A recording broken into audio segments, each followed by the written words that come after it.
Welcome back, guys, to the Just Start YouTube channel.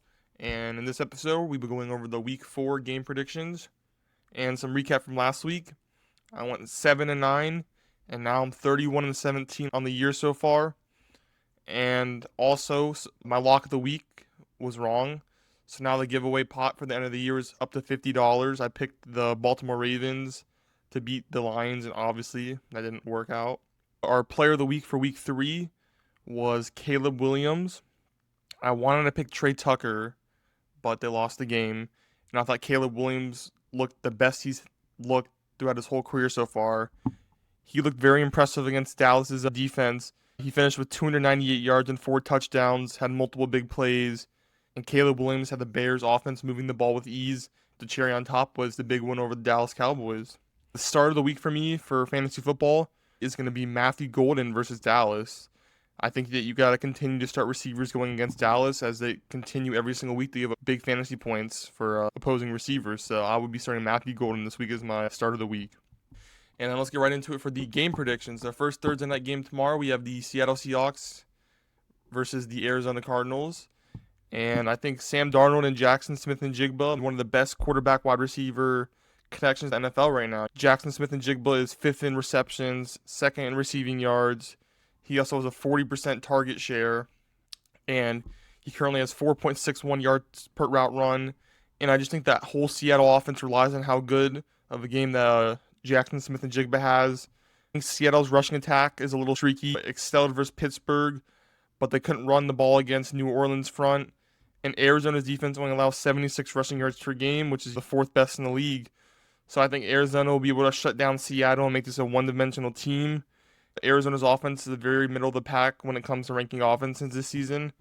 And I think Seattle's defense is a little underrated, especially with the potential of getting Devon Witherspoon back. But due to the fact that this is going to be a divisional game, I think it's going to be a close one. And I'm picking the Cardinals because I trust Kyler Murray more down the stretch than Sam Darnold. And I like Arizona's defense a tad bit more. And let's get right into the next game. All right, and in the next game we have the Minnesota Vikings versus the Pittsburgh Steelers. Don't forget, guys, it's a 9:30 a.m. game. It's going to be in Ireland. And I can't talk about Minnesota without mentioning Brian Flores. I think he's a defensive mastermind. He disguises coverages like no one else. And I think Brian Flores creates unique blitzes and a lot of unique looks that opposing offenses very rarely see.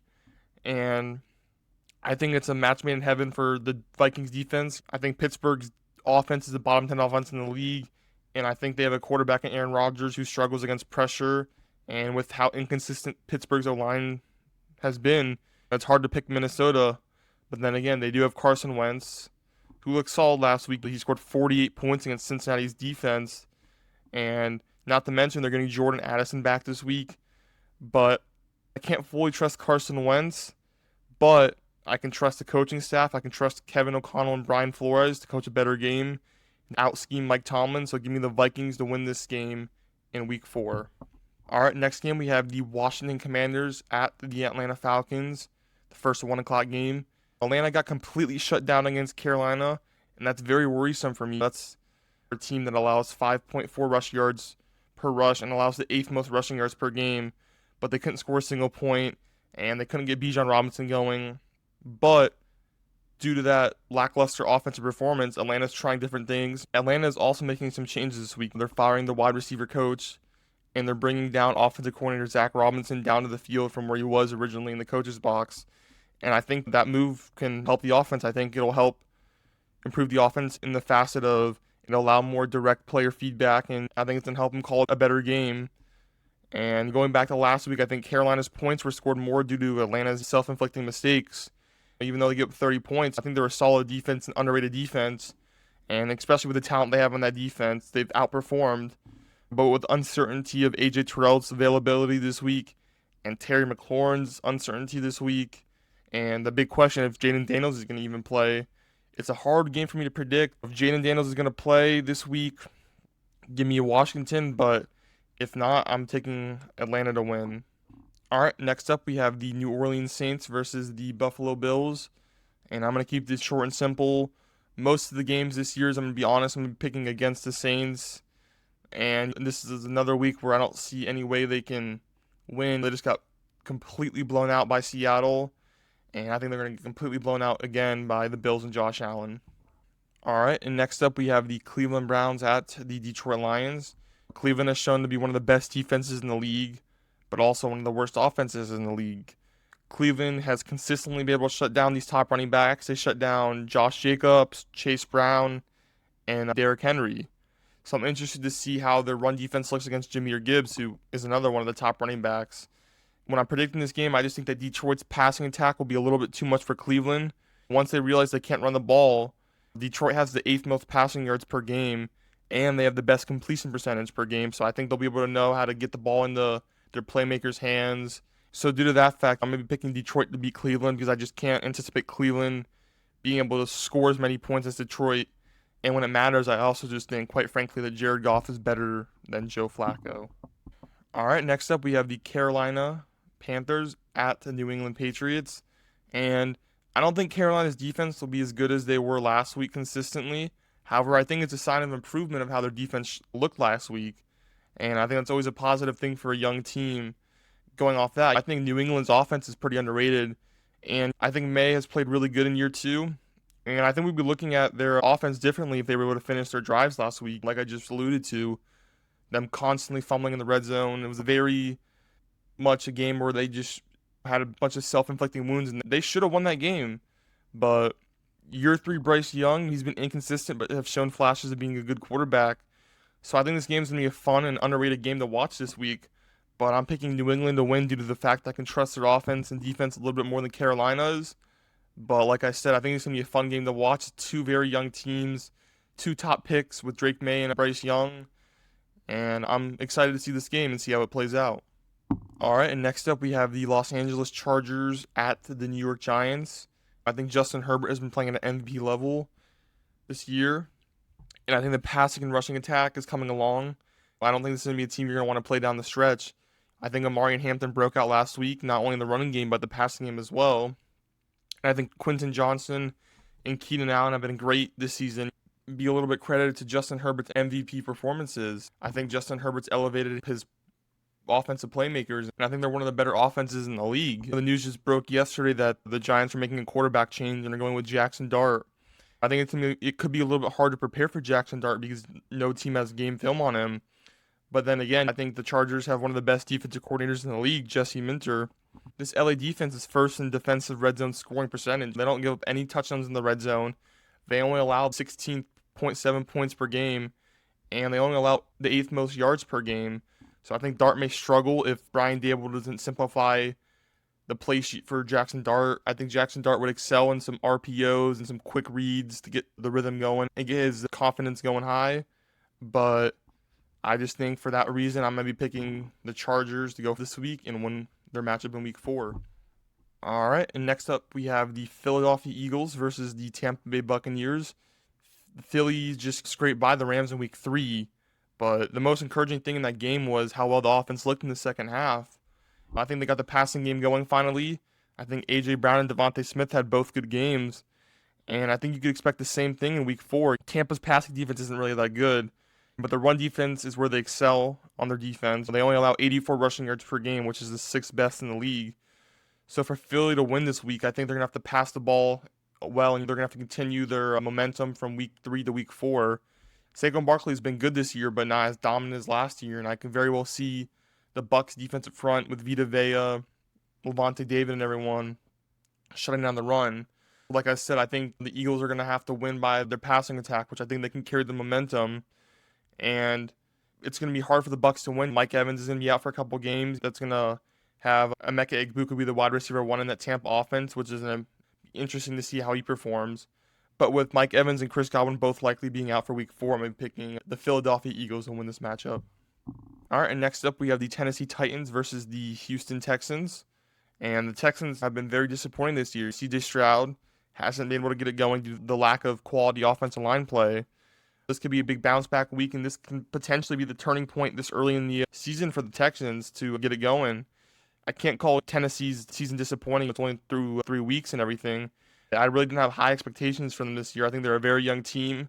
You know, they've shown flashes on the offense and defense side of the ball, and I think they could be a good team in the future. but I'm picking the Texans to win in week 4. I think Stroud should have more time to throw the ball. I think Nico Collins can have a big game, Christian Kirk, and I'm going to pick the Texans passing attack to win in this game. All right, and next up we have the Indianapolis Colts at the Los Angeles Rams, and to be quite frank with you, I think this game can be a banger. Indy's offenses looked amazing through 3 weeks. They've been able to run the ball and pass the ball at a very high level. Jonathan Taylor, you can see down there, is 338 rushing yards, leads the league in rushing yards. And Daniel Jones has 816 passing yards, no interceptions. Looks like his whole career's turned around in Indianapolis with Shane Steichen. And I think Los Angeles has played very well so far too. So I can see this game being an offensive shootout type of game. But if I'm picking this game, I'm going to be taking the quarterback I trust a little bit more. I'm taking the Rams. I just trust Stafford over Daniel Jones. And with how well these offenses have looked, I can't discredit how well Daniel Jones has looked this season, but I'm picking the Rams, and I think Stafford's just a better quarterback. And with me projecting this to be a potential high-scoring shootout, you can see the Colts have the second most yards per game. The Rams have the fifth most. Second most in points per game for the Colts, 11th most for the Rams. I just expect this to be a high-scoring shootout. I think Kua, Devontae Adams, Michael Pittman, Jonathan Taylor, I think a lot of their offensive playmakers can have some big games, and I think it's going to be a fun matchup in week 4.